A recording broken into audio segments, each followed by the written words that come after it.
ที่รวยและประสบความสำเร็จทุกคนจะพูดหมดว่าเขาทำสมาธิกันสมาธิในแบบของเรามันต่างจากสมาธิที่เราเคยรู้จักยังไงเหมือนจักรวาลอะให้ฉันไปเจอแอปพลิเคชันอันหนึ่งชื่อว่าครั้งแรกฉันลงไปฉันตื่นขึ้นมาฉันรู้สารอันหนึ่งว่า we are oneness แต่พอวันที่ตื่นขึ้นมาในเส้น data เนี่ยเธอชีวิตฉันน่ะเปลี่ยนไปตลอดกาลเหมือนไปอินสตอลหรือไปแตะความรู้อะไรบางอย่างของเส้นจักรวาลจริงๆเหมือนไปเปิดประตูอันนึงแล้วอีก10อันมันเปิดพร้อมกันโดยที่ฉันไม่เคยรู้เรื่องนี้มาก่อนวันที่ลงไปแตะขึ้นนี่เธอตัวตนพังทลายลงหมด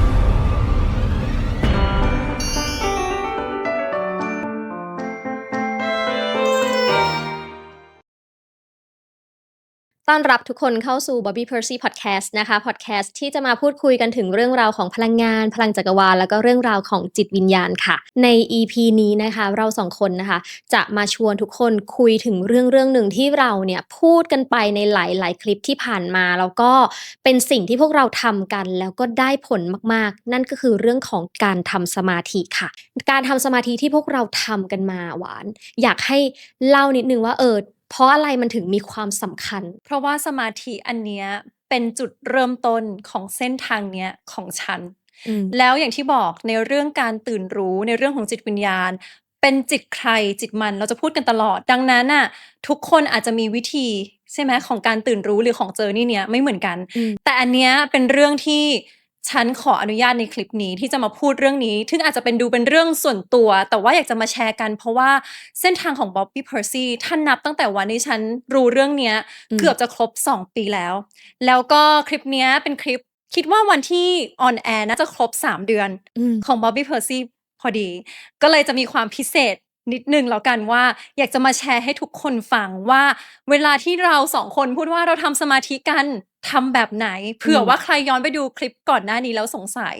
วันนี้เราจะมาพูดกันแบบว่าเพื่อนเล่าให้เพื่อนฟังเหมือนกันโอเคดีเลยเพราะว่า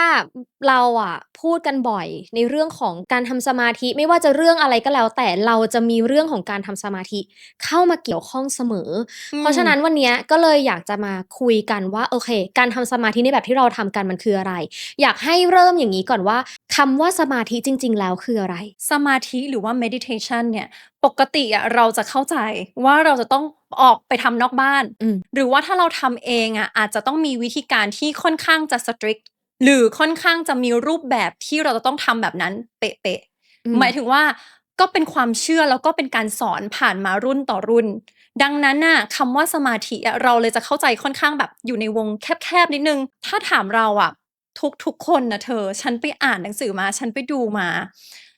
ทุกคนที่รวยและประสบความสำเร็จทุกคนจะพูดหมดว่าเขาทำสมาธิกัน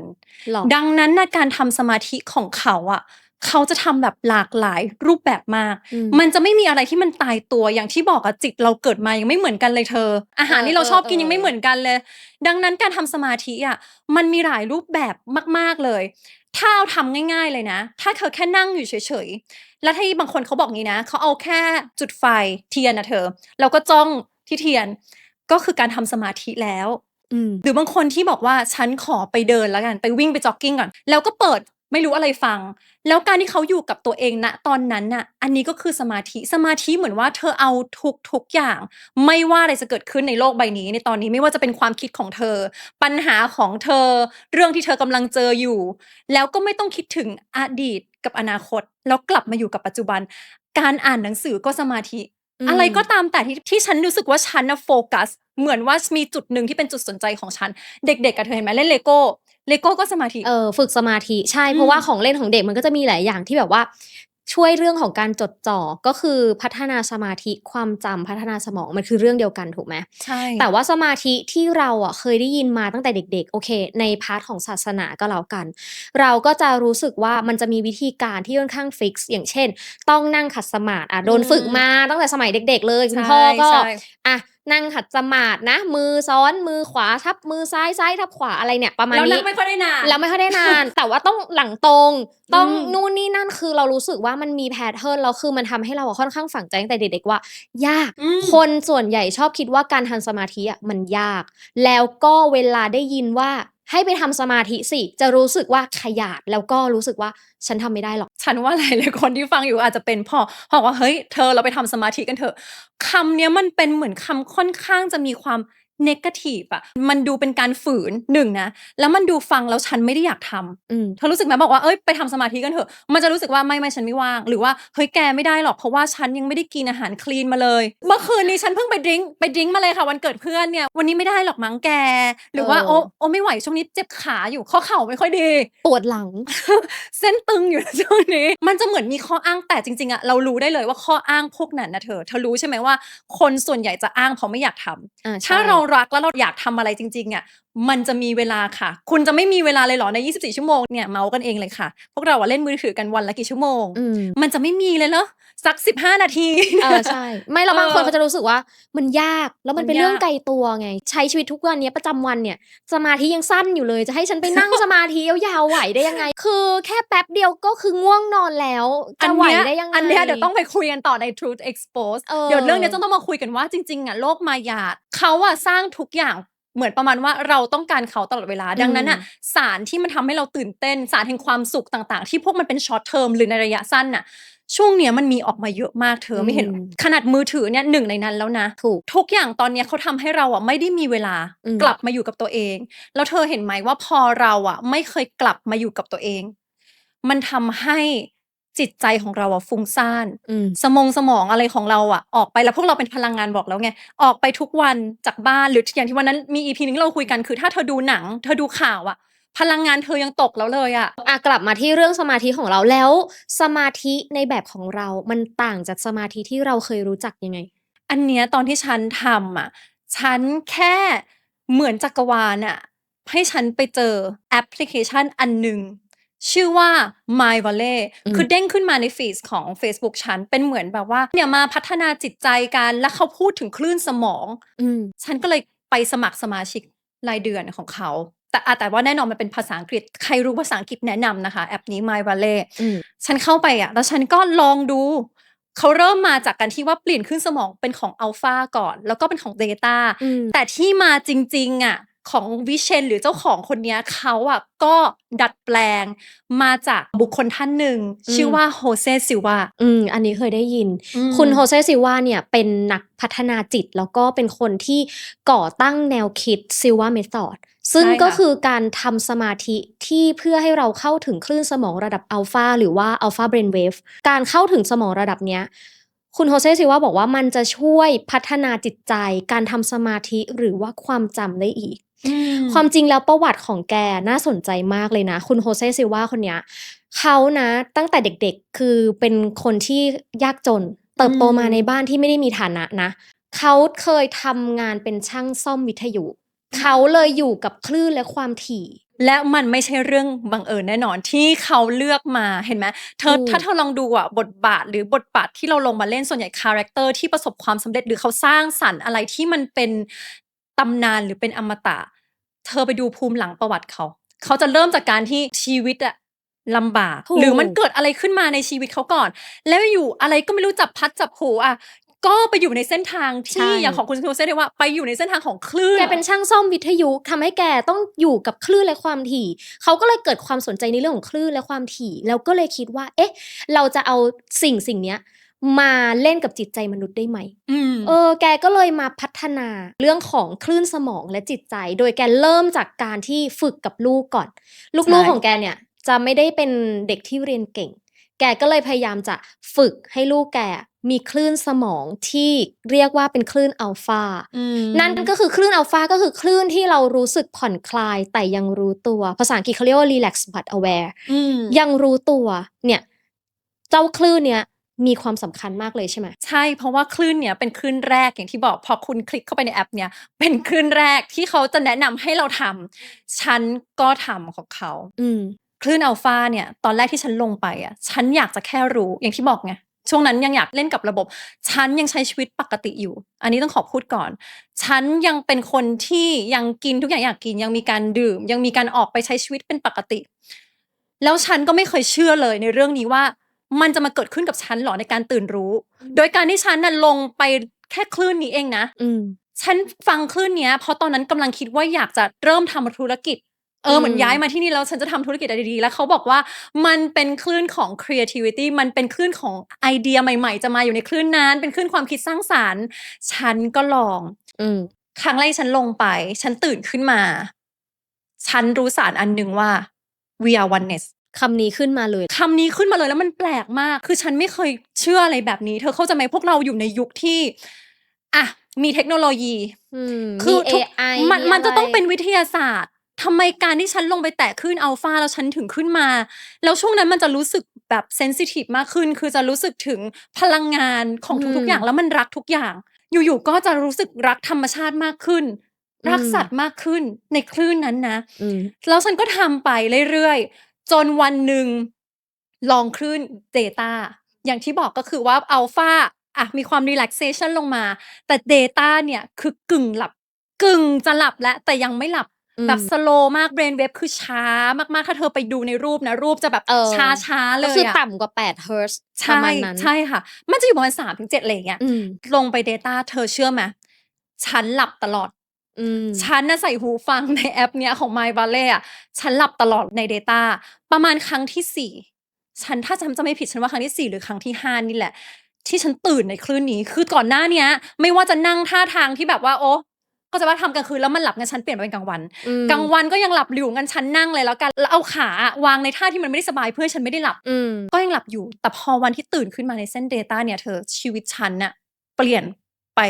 ตลอดกาลเหมือนว่าฉันไปแตะคลื่นอันนี้แล้วก็อยู่ๆก็คือรู้อยู่ๆก็อย่างที่บอกเหมือนไป install หรือไปแตะความรู้อะไรบางอย่างของเส้นจักรวาลจริงๆเหมือนไปเปิดประตูอันนึงแล้วอีก10อันมันเปิดพร้อมกันโดยที่ฉันไม่เคยรู้เรื่องนี้มาก่อนไม่เคยมีใครมาบอกฉันเลยว่าคลื่นสมองทำแบบนี้แล้วการทำสมาธิที่เราเคยรู้มามันไม่เคยได้ยินเรื่องนี้เลยเธอในประเทศไทยคือมันมีแหละคนที่เขาปฏิบัติจนชำนาญจนได้อภิญญาจนอะไรที่เข้าไปถึงในระดับเดียวกันกับที่เราไปอาจจะคนละศัพท์เราบอกเลยนะอย่างพอเรามารู้ด้านเนี้ยเราก็กลับไปศึกษาคือก่อนหน้านี้เราเป็นพุทธแล้วเรามีการคอนเวิร์ตเราเป็นแคทอลิกด้วยฉันน่ะไปทุกทางมาสุดแล้วเธอคือเอาหมดทุกอย่างเหมือนกันนะเราฉันคือไปสุดจริงแต่อย่างที่บอกฉันก็มีประเด็นต่อเมืองนอกพอกลับมาฉันก็ยังสุดอยู่แต่ในหัวของเรามันจะคิดตลอดเลยว่าฉันน่ะมีความเก่งในแบบตัวเองเพราะว่าฉันเรียนมาเยอะแล้วไงแล้วฉันก็คิดว่าฉันก็เป็นคนมั่นใจแล้วฉันรู้ว่าอะไรมันถูกผิดวันที่ลงไปแตะคลื่นนี้เธอตัวตนพังทลายลงหมดพึบวันนั้นทำให้ฉันได้รู้อย่างหนึ่งเลยว่าที่ผ่านมาไม่มีใครบอกเราเรื่องนี้เคยได้ยินผ่านๆแต่ไม่เคยมีใครมาสอนวิธีการว่ามันทำยังไงแล้วเธอรู้ไหมว่าอันเนี้ยเป็นการทำสมาธิที่จะทำให้เธอเป็นอิสระภาพที่สุดเพราะว่าเราไม่ต้องมานั่งเจอกันบ่อยๆนี่คือสาเหตุที่ว่าทำไมเพราะฉันผ่านหรือฉันส่งผ่านเรื่องนี้หรือบอกคนอื่นไปต่อเขาสามารถไปประสบความสำเร็จได้เพราะเวลาที่เธอลงไปคลื่นนี้แล้วไม่ว่าจะเป็นอัลฟาหรือเดต้าจิตของเธอจะจำได้มันทำให้แต่ละคนสามารถเป็นตัวเองในแบบที่จะเป็นได้เพราะทุกคนมีเส้นทางการมาเกิดไม่เหมือนกันแล้วเธอรู้ใช่ไหมว่าการลงไปที่คลื่นสมาธิอันเนี้ยคลื่นสมองอันเนี้ยมันทำให้เราไปปลุกสมองซีกขวาขึ้นมาซึ่งเขาพยายามลบเราไปตั้งแต่7 ขวบคนที่ฟังอยู่ตอนนี้จะเริ่มอยากรู้แล้วว่าเอ๊ะแล้ววิธีการ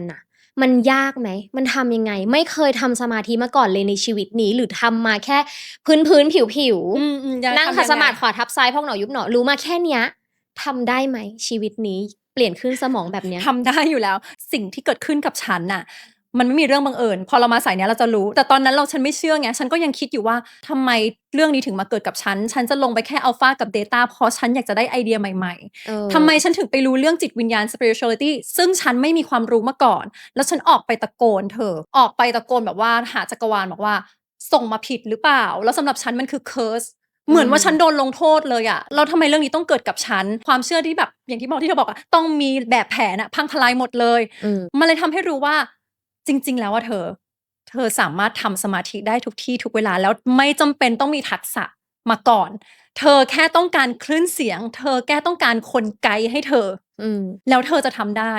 ตอนแรกที่เธอมาไงคะคุณแนนไหนแสดงความเห็นนิดนึงว่ามันเป็นยังไงในตอนนั้นที่ฉันบอกว่าจะมาทำสมาธิ ความเข้าใจของเธอก็เข้าใจไหมว่ามันจะต้องมีการมานั่งหรือทำอะไรไหมคือตอนนั้นก็ไม่ได้คิดอะไร คือเราเป็นคนที่แบบว่าไม่ได้มีความรู้อะไรด้านนี้มามาก ก็เลยจะไม่ได้มีความที่แบบว่าเหมือนไม่ได้อีโก้ไม่ได้แบบอะไร คือเราพร้อมที่เราจะรับ เนี่ยข้อดีเห็นไหมพอคุณไม่เคยทำอะไรมาก่อนอะ มันเหมือนพอเราใส่ข้อมูลอะไรไปเขาจะรับหมด แล้วอันนี้คือข้อดีมากเพราะว่าในกฎของจักรวาลอะ อืม เขาไม่มีแรงต้าน คือวันที่เธอมาเหมือนเธอเปิดใจเหมือนน้ำที่ยังไม่เต็มแก้ว ใช่ เธอรู้สึกว่าอะไรก็ตามแต่ที่ทำให้ฉันประสบความสำเร็จอะฉันลองหมด ใช่ ความรู้สึกแบบอะไรก็ได้ส่งมาเลยค่ะ ไหนเพื่อนว่าดีอันไหนลองดูซิอะไรอย่างเงี้ย เออ คือจะเป็นฟีลนั้นเป็นฟีลที่แบบเอาอยากรู้อยากลอง อืม ทีนี้พอได้ลองเรารู้สึกว่าไม่น่าเชื่อว่ามันเป็นความรู้สึกที่ครั้งแรกที่ทำมันอธิบายไม่ค่อยถูกนะแต่มันเป็นความรู้สึกที่ดี ขึ้นมาเรารู้สึกทำไมมันรู้สึกดีทำไมมันรู้สึกแบบเฟรชแจ่มใสหรือทำไมมันรู้สึกแบบไม่รู้คิดไปเองหรือเปล่าตอนนั้นนะ พอเริ่มครั้งที่2ครั้งที่3เริ่มรู้สึกแล้วว่าฉันว่าฉันได้นะ ที่เธอบอกใช่ไหมว่าพอมาเจอฉันอีกครั้งหนึ่งอะเธอบอกเลยว่าคลื่นสมองเธอรู้สึกเลยว่ามันช้าลง ถูกต้องมันเหมือน ใช่ไหม มันเริ่มมีสติมากขึ้นมันเริ่ม อืม เข้าใจมากขึ้นว่าเรากำลังทำอะไรแล้วการ อืม ทำสมาธิแบบเนี้ยอะไรมันคือการทำสมาธิแล้วจะบอกว่าไม่ได้ยากเลย ไม่ได้ยาก แค่ เล เอาตั ย วมันคุณมานอนค่ะ ไม่ปวดหลัง เพราะว่าเราใช้วิธีการนอน เราใช้ แล้วมีเพล วิธีการนอน งแล้วมีการไกด์มีอะไรก็คือดีมาก คือบอกเลยว่าถ้าใครที่อยากจะทำสมาธิในรูปแบบนี้ คุณหาได้เลยในอินเทอร์เน็ตถูกไหม วันนี้อย่างที่บอกไงอาจจะมีคนไทยท่านอื่นหรือว่ายังไงถ้าคุณรู้ภาษาอังกฤษอะเราแนะนำเลยว่าเป็นของคุณโคเซซิลวาเป็น Silva Method หรือในแอปพลิเคชันที่ชื่อว่า My Volley คุณสามารถทำได้ แต่อันที่หวานเอามาทำแล้วหวานประยุกต์ใช้เนี่ยคือจะพูดว่ายังไงดีสำหรับหวานอะพอเราทำด้านนี้ไปเรื่อยเราจะเริ่มเก่งขึ้น เราจะเริ่มรู้แล้วว่าทำยังไงให้คนที่สมองช้าลงที่อัลฟาแล้วเขาตื่น เพราะว่าถ้าคุณลง Data เลยคุณหลับ แล้วจุดประสงค์ของการที่ทำคลื่นนี้อย่างที่บอกอย่าหลับ คือคุณต้องมาตื่นในคลื่นนี้นะ สมองสมาธิที่เราทำกันอยู่อะไปเปลี่ยนคลื่นสมอง เพราะอะไรเพราะชีวิตเราพูดมาหลาย EP มาก ชีวิตเราจะเปลี่ยนไม่ได้ ถ้าเกิดว่าจิตสำนึกของเราอะไม่เปลี่ยน ถ้าจิตใต้สำนึกของเรามันไม่ขึ้นมาเป็นจิตสำนึกเมื่อไหร่แล้วก็ ชีวิตคุณจะไม่เปลี่ยนคุณจะยังทำแบบเดิม แล้วสมองทำไมถึงต้องเปลี่ยนคลื่นสมอง เพราะว่าจริงๆแล้วอะเราไม่ได้ตัดสินทุกสิ่งด้วยตาของเรานะ เราใช้สมองในการตัดสิน แล้วสมองที่เราเป็นความเชื่อมาเรื่อยๆตั้งแต่เราเกิดมา มันไม่ได้เป็นความเชื่อที่เป็นความจริง เธอเข้าใจไหมคือความคิดของเราในรูปแบบที่เราคิดกันมา มันกลายเป็นความเชื่อ แล้วความเชื่อมันกลายมาเป็นคำพูดการกระทำของเธอ แล้วพอมันกลายเป็นคำพูดการกระทำมันเป็น vibration แล้วมันส่งออกมาเป็นผลลัพธ์ของเธออีก มันเป็นเหมือนโดมิโนเอฟเฟกต์เลย แล้วพวกนี้ก็สะท้อนกลับมาอีก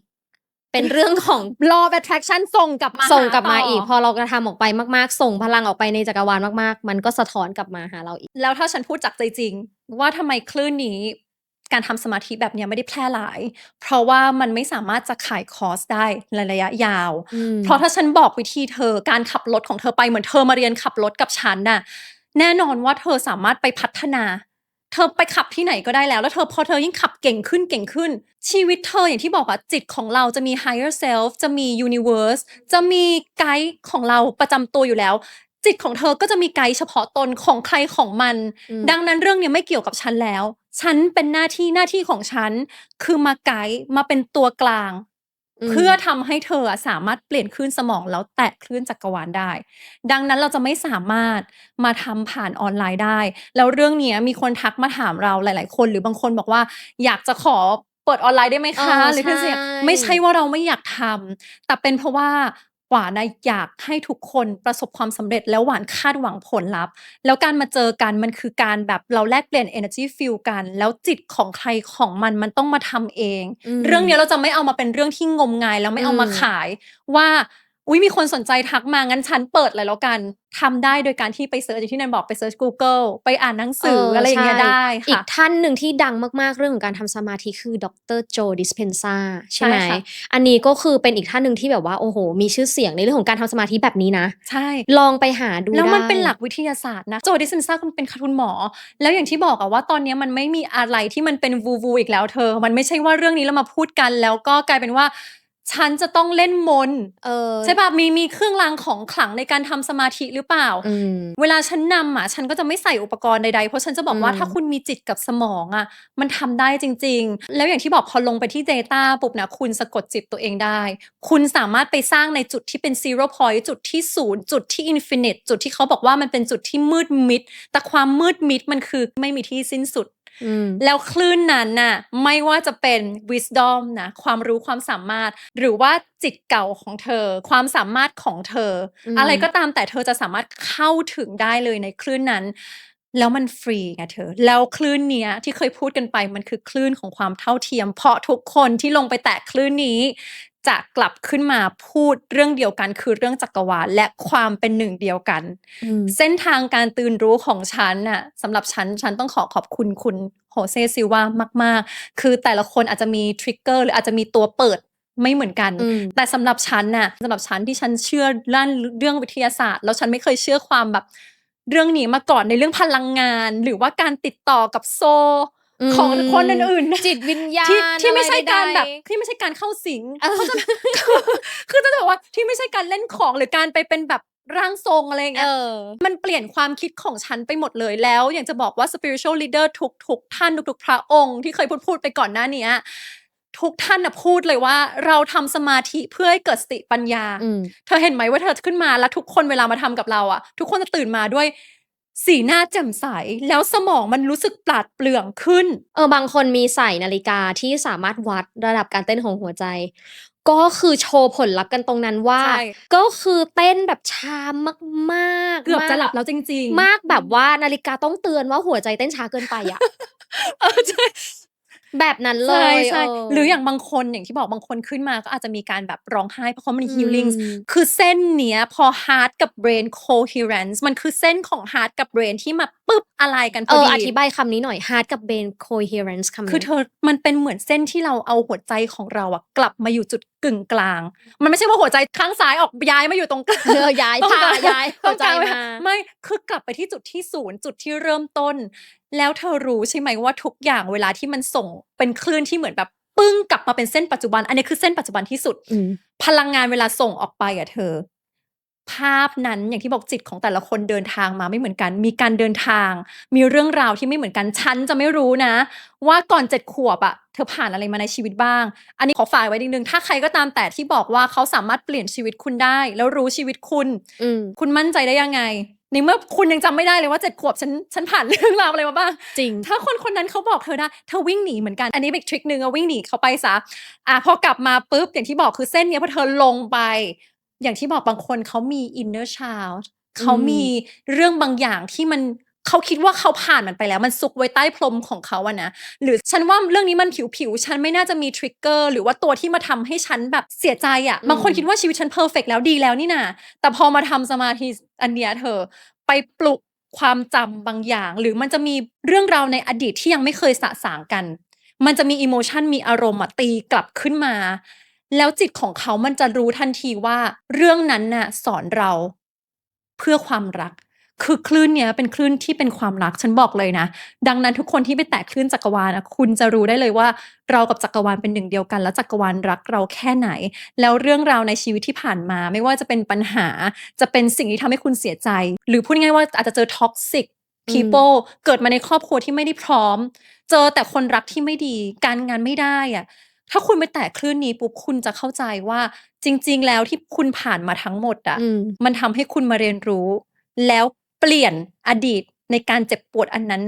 ให้เป็นความรักแล้วคุณให้อภัยซะเป็นคลื่นที่ถ้าคุณจิตคุณลงไปนะมันแปลกมากเธอมันเหมือนเป็นจิตที่มีครูมาสอนเราในจิตนั้นเองโดยเฉพาะแล้วทุกคนตื่นขึ้นมาจะรู้ได้ด้วยตนเองเป็นความรู้และความเชื่อเฉพาะตนแล้วแต่ละคนมีประสบการณ์ไม่เหมือนกันอย่างที่บอกบางคนตื่นขึ้นมาหายจากโรคภัยไข้เจ็บเลยมีไหมมีฉันเจอมาแล้วจริงๆใช่คือพวกเราทำกันเองแล้วก็มีคนที่มาร่วมทำสมาธิกับเราก็เห็นผลแบบนี้เหมือนกันแล้วมันไม่ใช่แค่พวกเรานะอย่างเมื่อกี้ที่กล่าวถึงไปอย่างดร.โจดิสเพนซาท่านก็เคยทำสมาธิแบบกับคนหมู่มากแล้วก็มีแบบผลลัพธ์พิสูจน์เยอะมากๆบางคนนะเราเคยอ่านหนังสือของเขานะนั่งรถเข็นมาเพื่อมาทำสมาธิกับแก ขากลับเดินออกทิ้งรถ เว้ย เข็นเลย เอ ทิ้งเลย อ ค่ะ จริง ๆ อะไม่น่าเชื่อ ไม่น่าเชื่อแล้วเชื่อเรื่องเนี้ยฉันไม่เชื่อ แล้วฉันจะบอกเลยว่าทุกคนก็อย่าเพิ่งเชื่อที่เรา ถู พู กต้อง ด ไปศึกษาลองไปหาฟังดู ใช่ ได้ แล้วอย่างที่บอกคลื่นเนี้ยพอฉัน โอ้โฮ ยิ่งพอฉันเป็นคนไกด์แล้วพอเห็นผลลัพธ์อะ อย่างที่บอกเส้นทางเนี้ยสำหรับฉันตอนแรกมันไม่ใช่ blessing มันไม่ใช่การอวยพร ฉันไม่ได้รู้สึกว่านี่คือของขวัญสำหรับฉัน อืม เหมือนฉันโดนลงโทษ เหมือนว่านี่คือ curse นี่คือคำสาปที่ฉันมาเจอ แต่ฉันจะบอกว่าฉันขอขอบคุณทุกๆคนที่มาอยู่ใน journey ร่วมกันกับฉัน เพราะว่าการเปลี่ยนแปลงของจิตของทุกๆคนน่ะ มันทำให้เส้นทางของ Bobby Percy อะมาถึงจุดๆนี้จริง ๆ แล้วมันได้พิสูจน์กับฉันแล้ว แล้วตอนเนี้ยทุกคนไม่มีใครดูหมอ ดู แล้ว เออ ทุกคนเชื่อมั่นมากว่าตัวเองเป็น creator ของตัวเอง ทุกคนสามารถเปลี่ยนภายในแล้วชีวิตภายนอกจะเปลี่ยน แล้วเรื่องนี้มันไม่ใช่เรื่องวูๆอีกต่อไปนะ ฉันรู้สึกว่าเกิดมาครั้งเนี้ยคุ้ม ถ้าย้อนกลับไปอีกครั้งหนึ่งนะไอ้ช่วง 1 ปีครึ่งที่เป็นผีบ้าผีเข้าผีออกแล้วก็ไม่อยากได้อะ ตอนเนี้ยสำหรับฉันว่าอันนี้แหละมันเป็นการที่คุณจะเปลี่ยนชีวิตคนจริง ๆ แล้วถ้าวันนี้เรายังไม่เจอกันน่ะ เมื่อกี้เราพูดไปแล้วเราสามารถไปหาได้ที่ไหนบ้าง มีใครบ้าง ค่ะ อยากให้คุณน่ะลองเอาไป อืม ทำกัน แล้วก่อนหน้านี้เรามี EP ที่เราพูดถึงว่าเวลาทองคำ ถ้าคุณเอาสมาธิเนี้ยไปทำในช่วงเวลาทองคำอีก มันจะยิ่งเพิ่มทวีคูณของคุณเข้าไปอีกด้วย คลิปนี้ก็คือมาแชร์แบบว่า แพงอีกไหมคะ แพงอีกไหมคะ? คือ อย่าเรียกว่าแพง เรียกว่าประเมินค่าไม่ได้เลย บอกเลยว่าไม่มีใครมาบอกคุณแบบนี้หรอกนะคะ ต่อให้มีก็อาจจะเป็นจำนวนที่โอเคน้อยมากแหละ แต่วันนี้ที่คุณได้ฟังข้อมูลเหล่านี้ก็คือถือว่าโชคดีมากนะคะที่เราได้มาเจอกันใน EP นี้นะคะ อยากให้ทุกคนนะคะที่ฟังเรื่องราวของการทำสมาธิตรงนี้แล้วก็ไปลองไปศึกษานะคะ ไปหาแล้วก็ไปลองทำเพื่อให้เกิดผลลัพธ์กับตัวคุณ ใช่ แล้ววันที่คุณเปลี่ยนน่ะ คุณจะรู้ได้เลยว่าตัวเองอะเปลี่ยนไป มันจะเริ่มมีอะไรแบบ เราเคยพูดอันนี้ไปแล้วว่ามันจะมีอะไรแบบว้าว เออ ที่ เนาะ ที่คุณเท่านั้น ค่ะ ที่จะสามารถรู้ได้ด้วยตนเอง แล้วเราก็หวังว่าวันหนึ่งถ้าสถานที่ของเราพร้อม หรืออะไรอย่างเงี้ยค่ะ เราก็ตั้งใจจริง ๆ แหละว่าเราอยากจะเจอทุกคน เราอยากจะบอกว่า เพราะอันเนี้ยมันเป็นวิธีการที่ถ้าคุณรู้แล้วครั้งหนึ่งในชีวิต คุณจะใช้ได้ตลอดชีวิต สำหรับใครที่ชอบเรื่องราวเหล่านี้นะคะ ฝากกด subscribe นะคะ ติดตามช่อง Bobby Percy เอาไว้ได้เลย แล้วก็เราจะมาพูดคุยกันนะคะ พบกับทุกๆคนนะคะในทุกๆสัปดาห์ แล้วเดี๋ยวเราพบกันใหม่สัปดาห์หน้า วันนี้ไปก่อนแล้ว สวัสดีค่ะ สวัสดีค่ะ